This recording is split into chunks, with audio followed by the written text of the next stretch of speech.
In the pitch-black night, only lightning bolts tear open the sky, momentarily exposing a cruel reality. And then, that sound erupts. The roar of fire and steel, heralding a war that would shape the destiny of a young nation. It is a sound that would haunt all subsequent wars, the sound of the cannon. Let us travel back in time, to the arduous days of the Revolutionary War. Amidst ancient forests and scorched fields, the colonial Minutemen in their homespun and the British Empire's redcoats clashed. And at the forefront were the rudimentary, yet decisive, field cannons. The story of American artillery begins with desperation and ingenuity. When the first shots rang out at Lexington and Concord, the colonists possessed barely any organized artillery. What they had were determination and the knowledge that without cannons, they could never hope to stand against the British war machine. Picture a cannon of that era, short-barreled, muzzle-loaded. Each step of the process was a ritual of danger and precision. The gun crew would first swab the barrel to extinguish any lingering embers. Then came the cloth cartridge containing precisely measured gunpowder, followed by the iron cannonball, and finally the wadding to keep everything in place. The gunner would pierce the cartridge through the touch hole, add fine powder, and at the command, "Fire," would apply the slow match. A sharp, thunderous explosion, a billowing cloud of thick white smoke that smelled of sulfur and saltpeter, and a heavy iron ball hurtling forth to shatter enemy lines or breach fortress walls. The true turning point came with the arrival of Henry Knox, a young bookseller who would become Washington's chief of artillery. His incredible feat of transporting 59 cannons and mortars from Fort Ticonderoga to Boston across 300 miles of frozen wilderness in the dead of winter gave the Continental Army its first real artillery force. When those guns were mounted on Dorchester Heights overlooking Boston, they forced the British to evacuate the city. It was an instrument of destruction, but also a symbol of hope for a rising freedom. That nation would once again be torn asunder.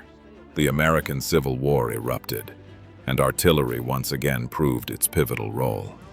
The Union's bronze, smooth-bore Napoleon cannons and the Confederacy's guns cast from church bells roared together across the fields of Gettysburg, Antietam, and Vicksburg.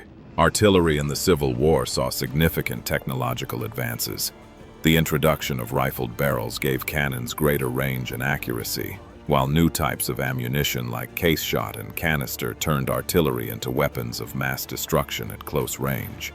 A single canister round contained hundreds of iron balls that would spread out like a giant shotgun blast, capable of wiping out entire infantry formations in seconds. The Battle of Gettysburg demonstrated artillery's evolving role.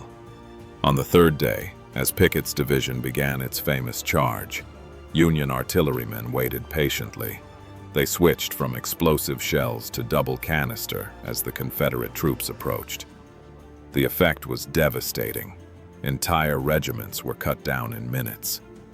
The whistle of a cannonball flying overhead became the familiar sound of death, but this was still only the opening symphony of what artillery would become. And then the world entered a war without precedent.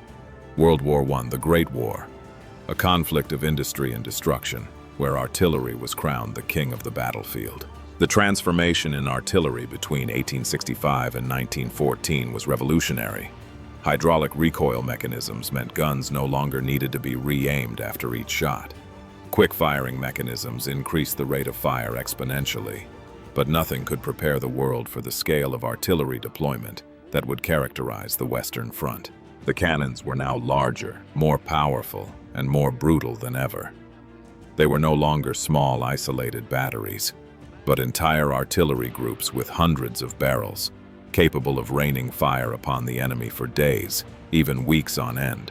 The preliminary bombardment before the Battle of the Somme lasted 7 days and saw over 1.5 million shells fired.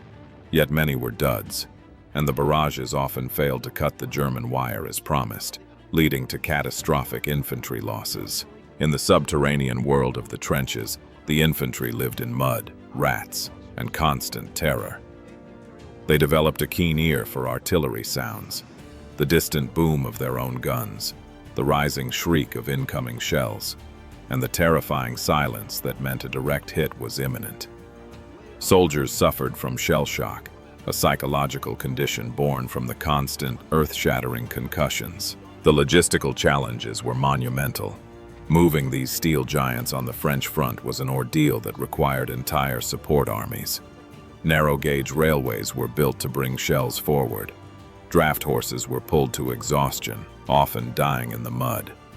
Artillerymen lived with their guns, their hands stained black from powder, their ears ringing constantly from the concussions.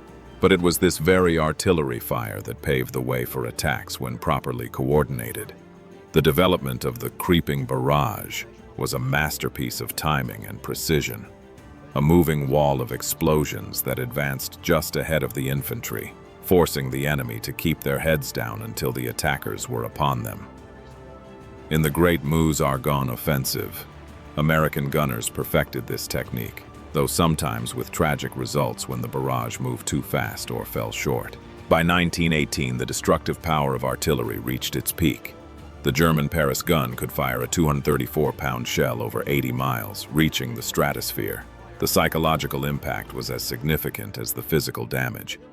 Meanwhile, the British developed the Livens projector, which could fire drums of poison gas across no man's land, adding chemical terror to the artillery's repertoire.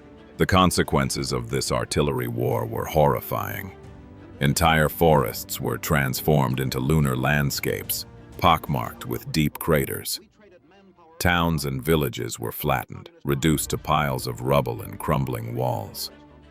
The Zone Rouge in France remains so contaminated with unexploded shells that parts are uninhabitable to this day. Artillery in the Great War didn't just kill men, it annihilated the very landscape, erasing all traces of life and civilization. When the final guns of World War I fell silent, the world thought it had found peace. But the lesson of artillery's power was deeply ingrained in military thinking. The interwar years saw frantic development of new artillery theories and technologies that would be applied again, in a war even more vast and brutal, just 2 decades later. Darkness once again fell over Europe and the world. World War II erupted, a global conflict of unprecedented scale and devastation, and artillery would play an even more crucial role than in the previous war. America, initially on the sidelines, rapidly prepared. President Roosevelt signed the first peacetime military draft in September 1940. Millions of young American men left their families, donned new uniforms, and entered training camps where they learned the art of gunnery on weapons, like the 105mm howitzer, which would become the workhorse of American artillery. The technological advances since 1918 were remarkable. Better metallurgy allowed for longer-range guns. Motorization meant artillery could keep pace with tanks.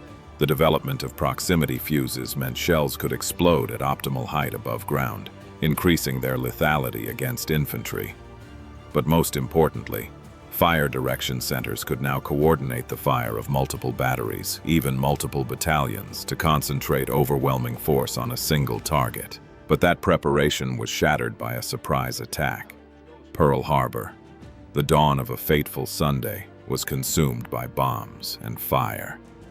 America was now officially in the war, and those new soldiers would now face the most grueling fronts, where artillery would prove decisive in completely different environments. In the Pacific, the war was a nightmare of attrition fought across impossible geography. Beautiful tropical islands became hellscapes where artillery had to be dragged ashore through surf and sand. Americans fought through dense, suffocating jungles where visibility was measured in feet rather than yards. Here, the rules of artillery changed completely. Forward observers had to advance with the lead infantry elements, calling fire down almost on their own positions. The fighting was close quarters, brutal, and merciless. At places like Guadalcanal and Peleliu, artillerymen often fought as infantry when their positions were overrun. The Japanese night attacks meant gun crews had to defend their pieces with rifles and bayonets. Every rifle shot, every burst from a BR, every hastily fired mortar shell had one purpose: survival and the destruction of a fanatical enemy. Then came the frenzied banzai charges of the Japanese. They surged forward with bayonets, screaming, heedless of death. And in those dark hours, artillery once again became the savior. Gunners would fire over open sights, cutting fuses to the shortest possible length. The effect was horrific but necessary. Without artillery, many perimeter defenses would have been overwhelmed. But the battlefield was not only the Pacific. In North Africa, a completely different war was fought across vast, open deserts where visibility stretched for miles. Here, artillery duels could occur at unprecedented ranges. The British 25-pounder and American 155mm long-tom guns proved vital in counter-battery work, silencing German 88s that had wreaked havoc on Allied tanks. The Italian campaign brought yet another environment: mountainous terrain where guns had to be manhandled up near vertical slopes.